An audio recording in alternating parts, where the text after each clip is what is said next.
one of the things I love to be able to do whenever I've watched something and immediately thereafter is run into my room, set up my camera, and sort of try to process how I'm still feeling, how I'm still, capture as much as I can of the raw emotions that I'm still going through after watching an episode of Doctor Who, an anime episode, whatever it is, whatever I happen to cover on YouTube and video reviews and things of that sort.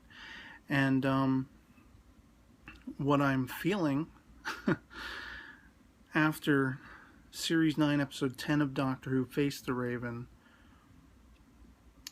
is frustration, is sadness, is like, I was telling my sister before coming into my room to record this that I'm really all wrapped up in it. I'm still very much choked up with it. And I'm upset. I'm really upset. I was upset going into it because I kind of had certain aspects of the episode spoiled to me. It was the first episode in the entirety of Series 9 where I went on to Facebook and there were just posts everywhere. And, just within minutes of the episode having finished airing over in the UK, across the pond. And, I had already had suspicions, and I found out subsequently that, okay, well, apparently Peter Capaldi, whether inadvertently or not, or officially, had let the bomb drop what was going to be happening in this episode, with his, companion, as it were, Clara Oswald. And even suspecting it, even knowing it, I mean, just going on to Facebook and, at least for me personally, all through Series 9 thus far, I had no fears of going on to Facebook because nobody was talking about the episodes. Everyone was being respectful about any potential spoilers. I didn't know about Davros in the opening two-parter. Because while there were people talking about it, there were areas designated off, to the side, where people were like, have respect for others, come talk about it here. If you don't want to know spoilers, don't go investigating. But I log in today and it's everywhere. R.I.P. Clara Oswald. So I already kind of went into the episode upset. And I was afraid I wasn't going to enjoy the episode. And the thing about this episode, for me, again, I can only voice, as I've said in previous videos, my own individual take and reaction. And it got me really choked up. I was pretty full-on crying, and I was really upset. And I'm still really upset. And the thing about this episode was, it's beautiful. It's tremendous. It's amazing. The performances were just so pitch perfect to draw me in and to make me feel the weight of it. And at the same time, it was horrible and it was terrible. And I am ruining the day I had to sit through this episode and experience it, at least for the moment. I know there will be, a time where I'll probably look back on this episode and it's going to be hard to deal with. It's going to be hard to contend with. I went through this when I stumbled across the notion that, Christopher Eccleston at the end of Series 1 was regenerating. And it took me a long time. It took me a couple years to be able to watch those episodes without feeling the emotional impact that it rocked me with the first time around. Same with Rose. I am a big Rose fan. I'm a Rose fanboy. I miss her in the show. I miss what she brought to the show. I know people bang on with the hate against her. They hate her. I don't care. As the Doctor said, I will embody the Doctor and I'll say to hell with you. If you didn't like Clara, if you're glad to see her go, if you didn't find there to be any emotional impact from this episode and you think you think upon me in any sort of belittled fashion, because I did, to hell with you. It's entertainment, and it's so filled with gravitas, and it's so filled with pathos. As somebody who has lost time and again in my life, I'm only 36 years old as I record this. I was orphaned at 20. I became a surrogate parent, caregiver, guardian for my sister at the same age. Over the next 5 years between the ages of 20 and 25. we lost the rest of like almost all of our family. So it's like loss has been a constant companion. I've always felt the Doctor relatable in that aspect, because I've also always tried to rise above from the negative influences I found myself surrounded by in my life, from school to out of school, you know, making poor decisions and wanting not to go down that path. And so there's a lot of those aspects, that weightiness, that appeal, that relatability, that was strongly enforced by this episode. Now, to talk about the story, I mean, I was highly intrigued and compelled. I loved this mystical aspect of, here is a hidden street where all these aliens, you know, from all these different kinds of species, they're hiding out. They're refugees on planet Earth, and they're trying to be protected. And it was very interesting to me that the Lady Me makes her appearance again. Schildner makes her appearance again, and she's almost out and out malevolent. Like, she, you know, she is already sort of a villain on par with the Master and Davros and all of these really just high tier, high level villains that the Doctor constantly runs into and faces. And it couldn't have ended more perfectly, in a sense, with his just, you know, rage against her. Amidst this almost, and I thought it was like almost a Victorian Gothic looking environment, this particular street, and the way people were speaking, and just, there was a mystic aspect to it that completely drew me in. That's one of the things that was a benefit for this episode. I hadn't been so spoiled that I was taken out of it. I was completely sucked all the way into this story and all the way into this entire event. You know, Riggsy, I was concerned for the utmost for this Riggsy character, knowing he has a newborn child and he has this life. And I knew as soon as she's making him, you know, put faith in her and trust in her to make this exchange with this countdown, this tattoo countdown, I was already physically shaking my head. I was like, no, this is it. This is the turning point. This will not be undone. And I don't mean in the grand scope of Doctor Who, where, you know, oh, let's have a, you know, 55th anniversary, and sure, we can have Jenna come back, you know. We can find a timey-wimey excuse. It's somewhere in her earlier timeline, whatever, you know. I'm not talking on that scope. I'm talking for this episode, for the character. This was an ending.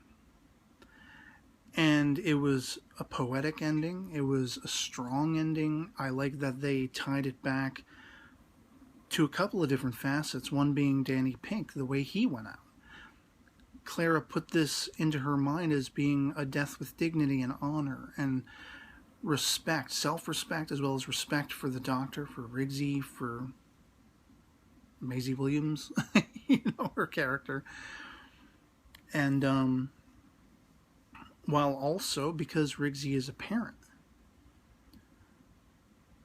you know, that loss of her own parents, her mother at least, I don't really actually remember whatever occurred with her father, if he passed on eventually as well or not, but I think probably. But I mean, the idea that she was making this sacrificial act for a family, something that she was robbed of, made it that much more.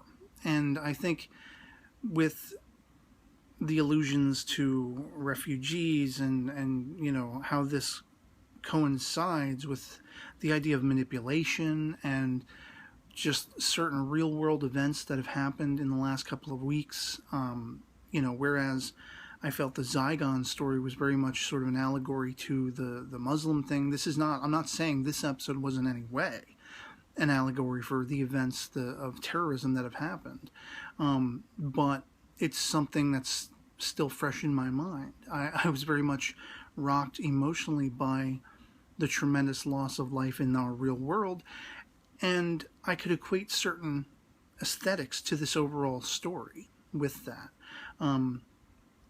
You know, certain of its tropes and certain of its aspects, its details, if you will. And it just physically upset me, this episode.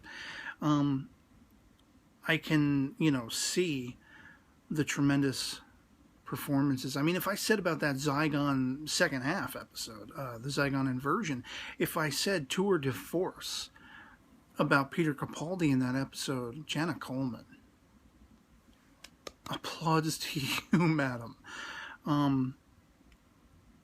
It's the first time I've been so emotionally rocked by Doctor Who, probably since the Zygon inversion, at least in Series 9. Prior to that, Vincent and the Doctor. Prior to that, when Rose left. Prior to that, when 9 left and everything like that, Eccleston. I was much more emotionally invested in this than I have been in anything in a while. And I'm still reeling. I'm still, if anything, I kind of hope this video just captures some essence of that. Because it was brilliant. It was a tour de force. It was a powerhouse, 45 minutes, whatever it was, of television, of entertainment. And this is what the greatest of entertainment does. I equated the Zygon inversion with being akin to Shakespeare, the humanity, putting, man's humanity to man under the microscope, our own just way of being, the human condition. I felt like, there was a time when I was in school and I was actually punched in the chest by this kid who was like 3 times bigger than me, who I later chased down and started pummeling from behind until he knew never to, mess with me again. But I had the wind knocked out of me and I doubled over and I almost went to the floor, and that's how this episode left me feeling. I wish all the tremendous success that is, hopefully going to fall on Jenna Coleman in whatever creative endeavors and acting endeavors, whatever career endeavors she decides to move on to from this point. And I just want to thank her, as I've, wanted to thank all of the actors involved, all the producers and writers and directors of this series, as I've wanted to thank them for just being involved in the first place and just moving me, whether to tears, whether to laughter, whether to anger and frustration, which again, this episode, it was lots of anger, frustration, and sadness for me. And I'm kind of happy that I'm not at least crying at this point, because I still feel, it's going to be a residual effect for a while for me. It was a very emotional, torrential episode that I was heavily invested in, and I am nowhere near one of these people who, when companions leave, you always have these people who are like, oh, good riddance, thank God, I hated them, Amy and Rory being a perfect example, the precursor companions to this. And I thought they were stretching, overstaying their welcome a little bit, but at the same time, I felt this sense of renewal at the time. I think it had softened the weightiness of their leaving in the way that they left. And bear in mind, we don't ever see that, how that all equates. And of course, Rose eventually would come back and this, that, and the other thing. But this, for the moment,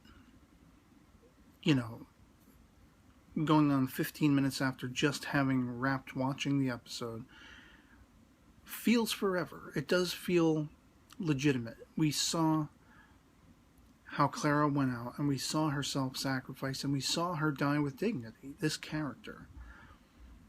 And I love it, but I hate it. I hate the way it made me feel. But I'm tremendously happy that I'm the type of person that would feel something. There's a level of empathy there. There's a level of relatability and pathos there that, at least I personally, sometimes question the, psychological equilibrium in those who aren't necessarily emotionally impacted by fiction as much as nonfiction. I highly relate to those of you out there much more who share in that, being able to connect to fictional characters in a fictional universe and an adventurous tale and feel the tantamount heartbreak as much as the freeing, joyful happiness at a given time during the course of a given story. And yeah, I'm really sad to see Jenna go. I'm really sad to see Clara Oswald go. I loved her character. I thought she was finally at a point, in the last couple of series with Capaldi's Doctor, she was tremendously better off than, I mean, not to say anything for the dynamic between she and the 11th Doctor, but I just felt they hit their stride here, and especially in Series 9. It was the best of these characters, and now it's come to an end. Yet another end of an era within the annals of Doctor Who, the history of Doctor Who, and I guess we shall see who the next companion will be aboard the TARDIS. So yeah, bring on the next one.